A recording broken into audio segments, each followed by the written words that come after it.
त्याचं काहीच नव्हतं, 4 माणसाला काहीच नव्हते. 15-20 मिनिटापासून एवढ्या ग्राउंड मध्ये फिरला होता. आला बोलत बोलत इथला दगड घेतला. आम्ही सगळं सायलेंट म्हणून बसून कशामुळे शेतकऱ्याची संपूर्ण कर्जमाफी झाली पाहिजे असं महाराष्ट्रातल्या शेतकरी मागितलं. विधानसभेच्या निवडणुकीमध्ये देवेंद्र फडणवीस साहेब म्हणले होते शेतकऱ्याचा संपूर्ण सातबारा कोरा करू.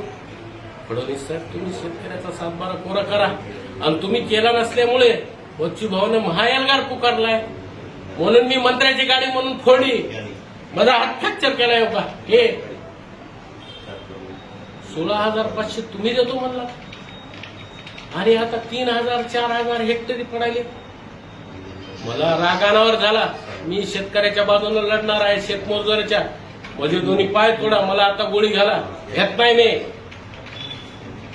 अहो उपराष्ट्रपतीचं मतदान झालं आता 550 भाजपच्या बाजूने झाले, 300 खासदारांना ह्या देशातल्या काँग्रेसच्या बाजूने मतदान केले. काँग्रेस आता देशात परत येणार, काँग्रेसची लाट, हे लक्षात ठेवा तुम्ही.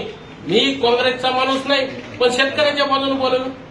उद्धव ठाकरे मुख्यमंत्री झाल्या पहिल्यांदा शेतकऱ्याची कर्जमाफी करणारा महाराष्ट्रातला एकमेव मुख्यमंत्री कोण असेल तो उद्धव बाळासाहेब ठाकरे. मला तुम्ही गोळ्या घालावं भेट नाही. मी तुम्हाला सांगतो 18,500 देतो म्हणून तुम्ही घोषणा केली, 3,000-4,000 देणार. फडणवीस साहेबांचं हे सगळं चुकीचं वागणं. कर्जमाफी दिली नाही, 18,500 म्हणून दिले नाही, सतत आश्वासन देणं. मोदी साहेब म्हणले शेतकऱ्याचं उत्पन्न दुप्पट करू,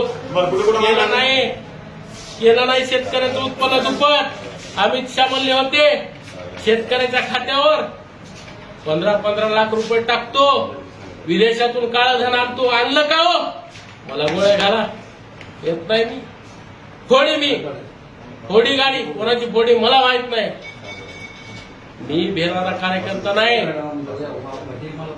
मी काँग्रेसचा कार्यकर्ता नाही, मी उद्धव बाळासाहेब ठाकरेचा कार्यकर्ता नाही आणि मी बच्चू भाऊचा कार्यकर्ता नाही. मी शेतकरी आहे म्हणून माझा जनाक्रोश झालाय. शेतकऱ्याला नाही मिळाला पाहिजे. मी भाजपला मतदान केलंय, मी भाजपचा आहे, मी काँग्रेसचा आहे. आम्ही काय चूक केली हो? मी उद्धव बाळासाहेब ठाकरेचा आहे, आम्ही काय चूक केली हो? आम्ही तुम्हाला सतत मतदान केले. आम्हाला 18,500 दिवाळीला तुम्ही देणार होता भेट. बघा काय हाताची हालत केली. माझा हात ओढून टाकला, काटे घालून. एक मिनिट, माझं काय म्हणता मला गोळ्या घाला. मी पोलिसला भेट नाही. पोलीस माझे भाऊ आहेत. नाही, पोलीस माझे भाऊ आहेत. त्याची काय चूक आहे त्या देव माणसाची? आता बोला तुम्ही काय.